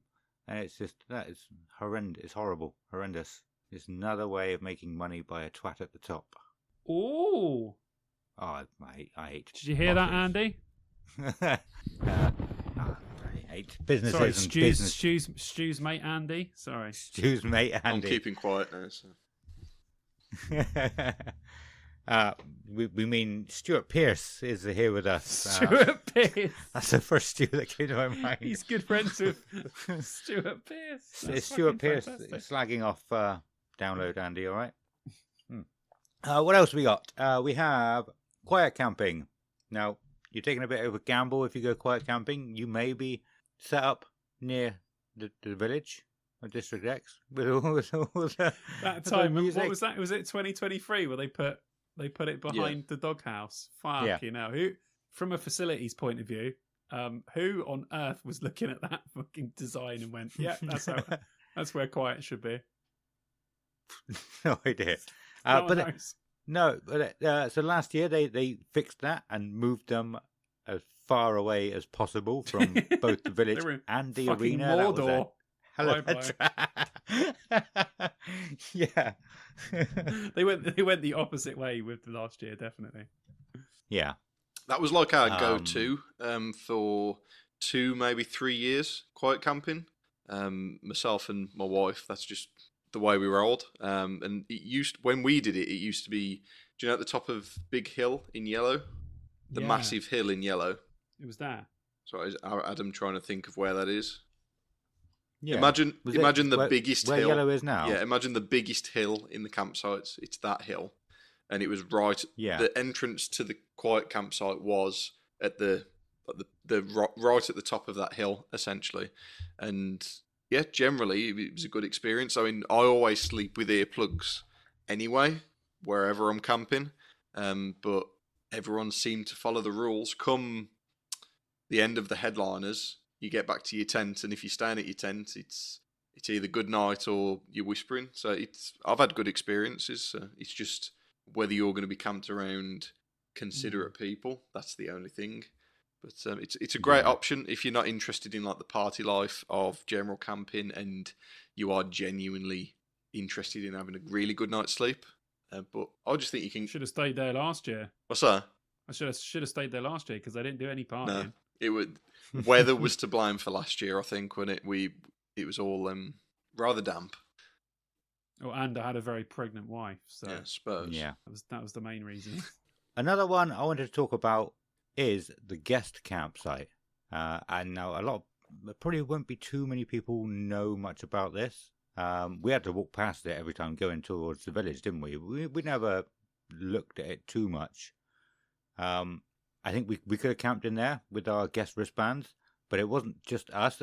So to me, I was thinking, once I realised it was there, I was thinking, it's going to be full of like YouTubers and people who are quite important and everything and things like that. But we got talking to some people when we got our wristbands, didn't we? And there was a couple of guys who won a competition, won download tickets in a competition, and that's where they were being put up in the guest campsite. So there could be all sorts of other people who got tickets in different ways in there. I actually don't know. And it's interesting. I'm under the impression some of the people in there probably- are vendors as well, maybe. Okay, maybe. Yeah, you'll have vendors. You'll have some of the people from the smaller bands, most likely, that are staying in there. Yeah. Should have had a walk around, really. Yeah, we should have. Would have been allowed in there. We just didn't go in there. Yeah, but it didn't look massive though. No, You could it see was only most of small, it from the wasn't it? outside. Yeah, but that exists. So if there's any bands who are playing this year, for example, who don't know what they're getting themselves into, or are unsure, that's you'll probably get a weekend guest wristband. I believe most bands can stay the whole weekend if they want to. Thinking about most of the smaller bands, I mean that's what Anti-Saint did, wasn't it? They got whole weekend tickets. So yeah, if you're unsure, there is a guest campsite that you'll be able to camp in. Those two guys that won a competition, they said that there would be tents for them as well, didn't they? If you remember, I'm pretty sure I remember that. Did they? They didn't have to Okay. bring tents. They were like, yeah. Maybe go there on. were some extra set up ones in there. Maybe. Possibly. I don't know. But yeah, that was cool. That was cool to actually sort of learn for the first time. And then, there's a couple more, which both of them I can't really say too much about because I don't know. But there's access camping. Is it access or accessible? Accessible, It's access. I believe. Accessible. Yeah, accessible. Yeah. Which is people with disabilities or all sorts of other things. I'm not really too sure, if I'm honest. Like I said, it's for people who might need a bit more space, I guess. Or I think if you have a disability, I think if you have an accessibility need, and you can obviously prove that once you've bought your ticket, I think you just apply. I think the applications are open from now. For example, there's just an email that you contact, and then they obviously arrange for you to receive a specific wristband, and that gives you access to the accessible campsites, but then also access to the viewing platforms within the arena. So there's information about this on Downloads FAQ and all that business. And the last one, can you either of you think of what the last campsite would be? You both look up. Flying Spaghetti No. Monster, please tell me. Yeah. Help What me is with it? this one. It's my not lord. Ready to Rock, is it? No. Well, there are lots and lots of ROP bits actually that I haven't covered. Who good point. cares about ROP people? Let's be honest. I love RIP. Certainly Download not if you're me. listening. I love RIP. It's the best. Camper van tickets, camper van Oh, camping. Of Gotcha. course, of course. Which The other lot of people we don't care about. Yeah, it's apparently camper van tickets sell out immediately every year. Yeah. You find it very, very hard to get them. So most people that have got them probably know what they're in for, but just in case, if there's new people who want to try and get them in the future, you have to buy a camper van ticket and your tickets, so you don't get the tickets included in the camper van ticket. But yeah, that exists. That is very close to the arena as well. I think it's. I Yeah, think it great is actually location. the closest you can get, short of. Is it Metal Meadow maybe, where they have the teepees and that kind of thing? So you Yeah. get in the same kind of distance from RIP. Fair enough. I mean, I'm sure it does end up costing very near Sleepy Hollow Park Farm prices anyway, because you got to buy your got to buy a ticket each, and I'm pretty sure the camper van pitch is getting on the same kind of price as a ticket as well. So it's like 370 odd quid for camper van standard, and then there is camper van plus as well, which is obviously at more of a premium. I mean, if camper van is something you're interested in, just some guys I know that do download with camper van called the Yarnolds. You can check them out on YouTube, and they show you the ins and outs of camper van. So if it's something you're interested in and you want to learn a bit more, yeah, go and check them out, definitely. Awesome. And do you know what? I think we're going to have to cut it there because we've gone on we've talked a lot about a lot, and I don't want to rush the rest of it because we've still got a lot to talk about. So there will be a part 2 of this episode now. Part 2 will actually be out next week because we talked too much. So yes, you are getting an episode per week from us, apparently this time. It's been great though. I've really enjoyed talking about all this stuff. And having some memories as well. Yeah, it's definitely invoked a lot of information out of us and made us remember a few things. So God only knows what we're going to talk about in the next episode. Well, we've got absolutely loads left. Pretty much everything about the arena and so much more about camping as well. Food, the weather. Simon, quiz. What was the weather like in 2015 at 5 p.m. on Friday near the second stage? You just chosen one I didn't go to. So I have no Damn idea. it. Could have picked the year I went to. I was like, oh, I know you didn't go 14. Let's say 15. Okay. Oh, trying to be Sorry, clever 14 then. and 15 I missed. Stu, you went to those, didn't you? 15. What was 15? What year? I mean, 2015. What year was 15? This is how long we've been sat Was it here talking about download. Kiss. From memory, Kiss, Muse, Slipknot? Correct. Slipknot, Muse, Kiss in that order. And Bloody that hell. year, I think, was a little bit wet. I seem to remember watching Thunder mid-afternoon on the main stage just before Blackstone Cherry. And, oh no, sorry, that was Encore stage. I think it was a wet one, as you can well imagine with download. Interesting. That tracks. Well put together. I like that. Thank you. Awesome. Awesome. Couple of things I got to do before we go. We have some news. Oh, we have a new Patreon and we have some news. The news is I have sent off for the Patreon 2024 t-shirts. I put the order in on Saturday night. So, and I've heard nothing since. It's been annoying. I'm like, give my orders. Do my order now. I want it. And it's not moved. They did give me an estimate of like 24th to 25th. So I think that's next Monday or Tuesday. But you know, part of me was hoping they get the order ready earlier. But yes, so the t-shirts will be arriving within the next week. And so then it's just however soon I can get them packed up and shipped off to everyone. So expect them within the next 2 to 3 weeks, I would say. Because I've got about, Nice. it's going to be like 16, 17 to ship altogether. 18. No. Anyway, and with that, we are going to be opening up our shop again. We got loads of cool stuff to go in there. We do need to order a few more bits that we've wanted for ages as well to put in there. So keep your eyes open for that. That'll be coming soon. and our new Patreon, Joe Butler. Thank you for everything. We appreciate all the support that we get. And, I'm not sure if you replied to me. I have a little envelope downstairs with your stuff, but I don't have your address.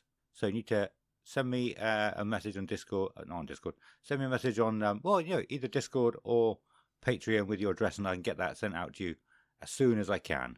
Do you know what I realised the other day? What's I've that? never received a Dear Download patch. Haven't you? No. Oh, no. So just FYI, if you are going to send me a Do you want one? Yes, I would like one, please. I was thinking, I want to put one on my black battle jacket, and I was like, I've never fucking received one before. Everyone else has got one. I was like, I don't have one. So yes, I would like one. Okay, yeah, I'll send it. Sew it onto my jacket. I'll send it.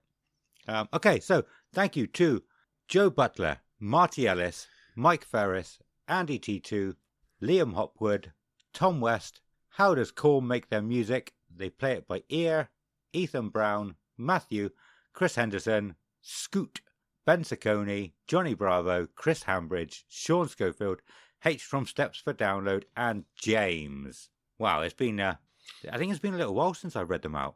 Yeah. Thank you very much, guys. Appreciated.